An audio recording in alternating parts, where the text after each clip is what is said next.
पूना गाडगीळ आणि sons limited 1832 पासून।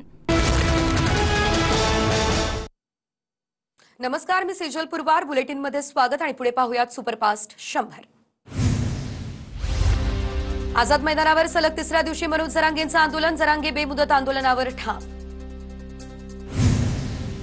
मुख्यमंत्री फडणवीस, राधाकृष्ण विखे पाटील आणि गिरीश महाजन यांच्यामध्ये वर्षा निवासस्थानी काल बैठक। तिन्ही नेत्यांमध्ये जवळपास 1 तास चर्चा। तोडगा निघणार का याकडे लक्ष। आझाद मैदानावर निवृत्त न्यायमूर्ती शिंदे आणि जरांगेंमध्ये झालेली चर्चेची पहिली फेरी निष्फळ। मराठवाड्यातील सगळे मराठा कुणबीच असा GR काढल्याशिवाय आंदोलन सोडणार नाही, जरांगेंची भूमिका। संपूर्ण प्रक्रिया पूर्ण करण्यासाठी आम्हाला वेळ द्या, शिंदे समितीची जरांगेंना विनंती। मागासवर्गीय आयोगासाठी 2 महिन्यांची मुदत मिळेल, बाकी मागण्यांसाठी वेळ मिळणार नाही, जरांगेंकडून स्पष्ट। मराठा आरक्षण उपसमितीची आज पुन्हा बैठक होण्याची शक्यता। काल मुख्यमंत्र्यांना भेटल्यानंतर आज पुन्हा उपसमितीची बैठक होण्याची शक्यता।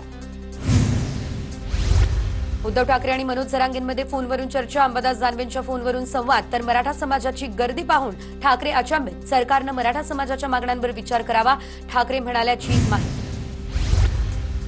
गृहमंत्री अमित शहा आणि एकनाथ शिंदे यांच्यामध्ये तब्बल 1 तास बैठक। मराठा आरक्षणासह पालिका निवडणुकांवर चर्चा झाल्याची माहिती।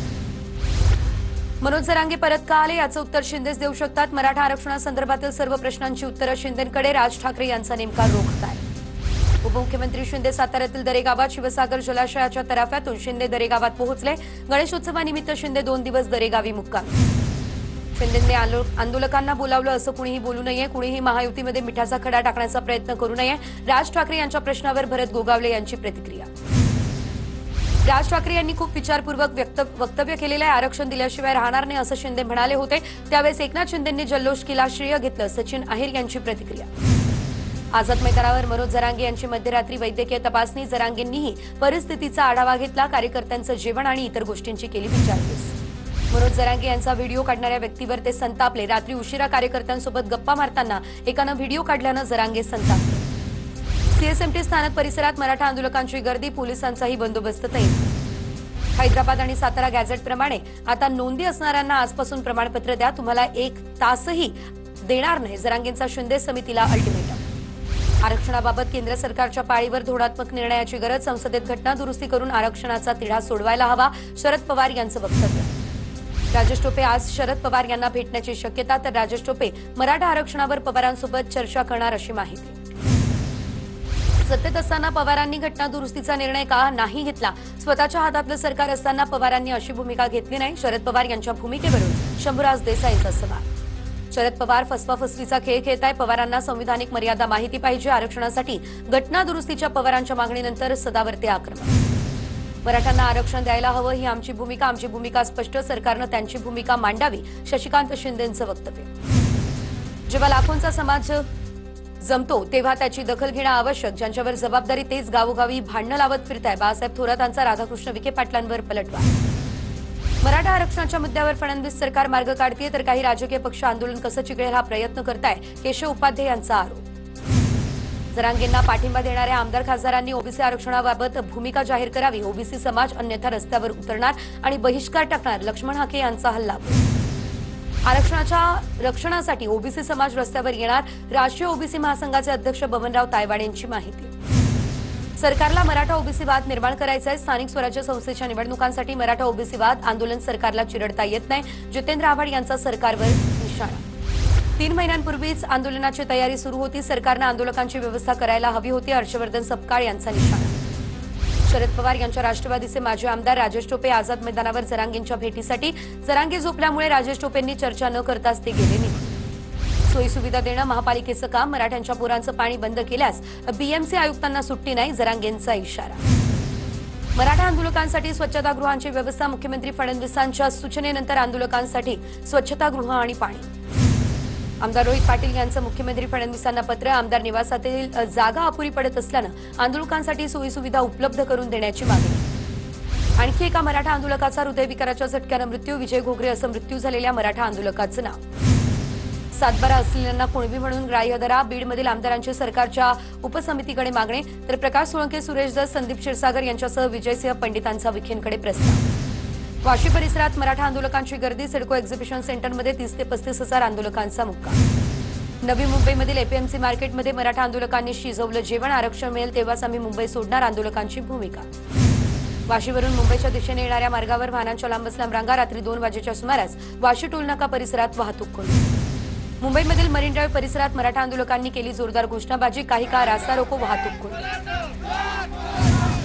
मराठा आंदोलकांचा दुसऱ्या दिवसाचा मुक्काम सीएसएमटी स्थानकात. पावसाच्या वातावरणामुळे रेल्वे स्थानकात आंदोलकांचा मुक्काम. आझाद मैदानात येणाऱ्या आंदोलकांसाठी नियमावली जारी. रेल्वे मराठा सेवक संघटनेकडून बॅनरही लावण्यात आले. पुण्याच्या जुन्नर येथील सामाजिक संस्थेकडून मराठा बांधवांसाठी मदतीचा हाक. जीवनावश्यक वस्तू मुंबईमध्ये दाखल. मराठा आरक्षणासाठी मुस्लिम युवकाचा अजमेर दर्ग्यामध्ये नवस. मीरा पायंदरमधील अझीम तांबोळीची अजमेर दर्ग्यामध्ये प्रार्थना. शेतकऱ्याला भाव त्या आरक्षणाची आम्हाला गरज राहणार नाही. हमीभाव मिळाल्यास आम्ही तुम्हाला आरक्षण देऊ. बच्चू कडू यांची प्रतिक्रिया. मंगळसूत्र चोराच्या विरोधात मी लढत नाही, हा माझा प्रॉब्लेम. जयंत पाटील यांची गोपीचंद पडळकर यांच्यावर टीका. अमित शहा यांची रवींद्र चव्हाण आणि अमित साटम यांच्यासोबत चर्चा. आगामी पालिका निवडणुकीच्या पार्श्वभूमीवर शहांची बैठक. राष्ट्रीय स्वयंसेवक संघाचे अतुल लिमये यांचीही बैठकीला हजेरी. गृहमंत्री अमित शहा यांच्याकडून वर्षावर बाप्पाची आरती. मुख्यमंत्र्यांसह उपमुख्यमंत्री एकनाथ शिंदेही वर्षावर हजर. केंद्रीय गृहमंत्री अमित शहांनी घेतलं लालबागच्या राजाचं दर्शन. अमित शहासह कुटुंब लालबागच्या राजाच्या चरणी लीन. केंद्रीय मंत्री जे.पी. नड्डा यांनी पुण्यातील पहिल्या मानाच्या कसबा गणपतीचं घेतलं दर्शन. कसबा गणपती मंडळाच्या पदाधिकाऱ्यांकडून नड्डांचा सत्कार. मनसे अध्यक्ष राज ठाकरे मुंबईमधील गणेश मंडळांना देणार भेट. राज ठाकरे सकाळी 10 वाजता दर्शनाला करणार सुरुवात. मध्य रेल्वेकडून आजचा मेगा ब्लॉक रद्द. गणेश भक्तांना लालबागचा राजा आणि इतर मंडळांमध्ये जाऊन दर्शन घेता यावं यासाठी निर्णय. अजित पवार यांची राष्ट्रवादी पुणे पालिका स्वबळावर लढणार. अजितदादांकडून सर्व जागांची तयारी करण्याच्या सूचना. माजी पदाधिकारी आणि नगरसेवकांच्या बैठकीत या सूचना. पुण्यात राष्ट्रवादी काँग्रेसचाच महापौर होणार. आम्ही स्वबळावर लढण्यासाठी आजपासून तयारी करणार. रुपाली ठोंबरे पाटील यांची माहिती. तर अजित पवारांच्या स्वबळावर लढण्याच्या सूचना असल्याची माहिती. पुण्यातील स्वारगेट अत्याचार प्रकरणातील आरोपी दत्तात्रय गाडेचा जामीन अर्ज दुसऱ्यांदा फेटाळला. आरोपीने गंभीर गुन्हा केला असल्याचं निरीक्षण. संतोष देशमुख हत्या प्रकरणामध्ये वाल्मिक कराडचा जामीन अर्ज फेटाळला. देशमुख हत्या प्रकरणाशी संबंध नाही, वकिलांचा युक्तिवाद. सारंगी महाजन यांच्या जमिनीच्या वादाच्या संदर्भातील आजची सुनावणी अंबाजोगाई न्यायालयानं ढकलली पुढे. 19 सप्टेंबरला होणार सुनावणी. नांदेडमध्ये पालकमंत्री अतुल सावे यांच्यासमोर शेतकऱ्यांनी घातला गोंधळ. नांदेडच्या बिलोलीमधील हुनगुंदा गावातील प्रकार. नांदेडमध्ये पुराच्या पाण्यातून रेस्क्यू केलेल्या नागरिकांसाठी लष्करानं उभारला मेडिकल कॅम्प. लष्कराकडून पूरग्रस्त भागातील नागरिकांची आरोग्य तपासणी. संभाजीनगरच्या कन्नड तालुक्यातील शिवना टाकळी प्रकल्पाचे 5 दरवाजे उघडले. शिवना नदीपात्रामध्ये 2070 क्युसेक वेगानं पाण्याचा विसर्ग. धुळे जिल्ह्यामध्ये 2 दिवस पावसाच्या सरी. जिल्ह्यातील मध्यम प्रकल्पातील जलसाठा वाढला. 12 प्रकल्पांमध्ये 65% तर लघु प्रकल्पांमध्ये 55% साठा. सततच्या पावसामुळे भोकरदनच्या पिंपळगाव रेणुकाई परिसरातील गोदरीतील धबधबा ओसंडून वाहतोय. धबधबा पाहण्यासाठी नागरिकांची गर्दी. गोंदिया जिल्ह्यामध्ये जोरदार पाऊस. शेतकऱ्यांमध्ये आनंदाचं वातावरण. शेतजमिनीला ओलावा मिळणार, पिकांना फायदा. अकोला जिल्ह्यातील अनबी मिर्झापूरमध्ये सोयाबीन पिकावर अज्ञात रोगाचा प्रादुर्भाव. सोयाबीन उत्पादक शेतकरी संकटात. परभणीमध्ये सोयाबीन पिकांवर मोठ्या प्रमाणात अळीचा प्रादुर्भाव. शेतकऱ्यांकडून फवारणी करत पिकं वाचवण्याचा प्रयत्न. सिंधुदुर्गच्या करूळ घाटामध्ये सूर्यास्त पॉइंट जवळच दरड कोसळली. काही काळ वाहतूक ठप्प. जालन्याच्या अंतरवाली सराटीमध्ये उद्यापासून ओबीसी बांधवांचं साखळी उपोषण. ओबीसी आरक्षणातील घुसखोरी थांबवा. शिंदे समिती रद्द करण्याच्या मागणीसाठी ओबीसी आक्रमक. मनोज जरांगे यांच्या आंदोलनाला नंदुरबार जिल्हा भीम आर्मीचाही पाठिंबा. सरकारकडे जरांगेंच्या मागण्या मान्य करण्याची मागणी. जळगावातील छत्रपती शिवाजी महाराज चौकामध्ये शिवप्रतिष्ठान युवा हिंदुस्थानचं आंदोलन. सदाभाऊ खोत यांच्या गोरक्षकांबद्दल केलेल्या वक्तव्याचा निषेध. नंदुरबारमध्ये शासनाचं लक्ष वेधण्यासाठी कंत्राटी आरोग्य अधिकारी आणि कर्मचाऱ्यांचं भजन कीर्तन करत आंदोलन. गेल्या 12 दिवसांपासून जिल्हा परिषदेच्या बाहेर आंदोलन सुरू. अमरावती जिल्ह्यातील दर्यापूरमधील सरकारी रुग्णालयातील जेवणात अळ्या आढळल्या. रुग्णालयाची पाहणी करतानाचा हा प्रकार समोर. नंदुरबारमधील शिंदे गटाच्या माजी नगरसेविका महिला जिल्हाध्यक्षांवर फसवणुकीचा गुन्हा. ज्योती राजपूत यांच्यावरती गुजरातमधील एका जामीन प्रकरणी निझर पोलिसात गुन्हा दाखल. बुलडाण्यामध्ये महिला परिवहन अधिकाऱ्याची मुजोरी कायम. अश्लील शिवीगाळ करणाऱ्या महिला परिवहन अधिकाऱ्याचा आणखी एक प्रताप समोर.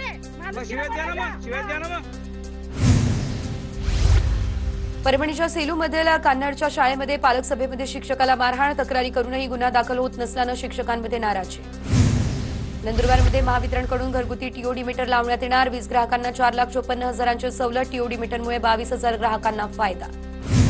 धुळ्यात हवेत गोळीबार करून दरोडा घालणारी आंतरराज्य टोळी जेरबंद. दोघांना अटक. 24,51,000 रुपये किमतीचे दागिने, कार आणि एक गावठी पिस्तूल हस्तगत.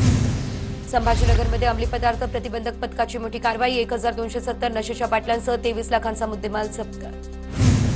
रत्नागिरीमधील राजापूर पोलिसांनी गुरांची अवैध वाहतूक करणाऱ्या तिघांच्या मुसक्या आवळल्या. कारवाईमध्ये पोलिसांकडून 2 गाड्यांमधील 19 गुरांची सुटका. सोलापूर धुळे राष्ट्रीय महामार्गावरती भरधाव कंटेनरने पायी चालणाऱ्या 6 जणांना चिरडलं. 4 जण जागीच ठार. बीड शहराजवळ नामलगाव फाटा या ठिकाणची धक्कादायक घटना. धुळ्यातील मोहाडी ते तिखी रानमळा रस्त्याची अवघ्या 3 महिन्यांमध्ये दुरवस्था. डांबरीकरणानंतर पावसामुळे रस्त्यावर सर्वत्र खड्डे. नागरिकांकडून रस्त्याची दुरुस्ती करण्याची मागणी. धुळे शहरातील मुख्य रस्त्यावरून पोलिसांचा रूट मार्च. 200हून अधिक अधिकारी आणि कर्मचारी मार्चमध्ये सहभागी. सण उत्सवांच्या पार्श्वभूमीवर पोलीस प्रशासन सतर्क. नंदुरबारमध्ये संत जगनाडे महाराज गणेश मित्र मंडळाच्या वतीने 12 ज्योतिर्लिंगांचा देखावा पाहण्यासाठी गणेश भक्तांची मोठी गर्दी. जळगावमध्ये अग्निशमन साहित्यांचा वापर करत गणपतीची स्थापना. अंबरनेर नगर परिषद अग्निशमन विभागाच्या वतीने पर्यावरणपूरक गणेशोत्सव साजरा. धुळ्यातील मांजरोद या गावच्या भुयारातील बाप्पाची मूर्ती बनली. इतिहासप्रेमी संशोधकांचा अभ्यास विषय. हा भुयारेश्वर गणपती मंदिर केवळ धार्मिक स्थळ नसून शिरपूर तालुक्यातील सांस्कृतिक वारशाचा ठेवा. धुळ्यातील भगवा चौक गणेश मंडळानं भविष्याचा आरंभ हातात दगड नाही पेन आणि पुस्तकाचा घ्या या विषयावर साकारला सजीव देखावा. निरीक्षक श्रीराम पवार आणि पोलीस निरीक्षक दीपक पाटील यांच्या हस्ते उद्घाटन.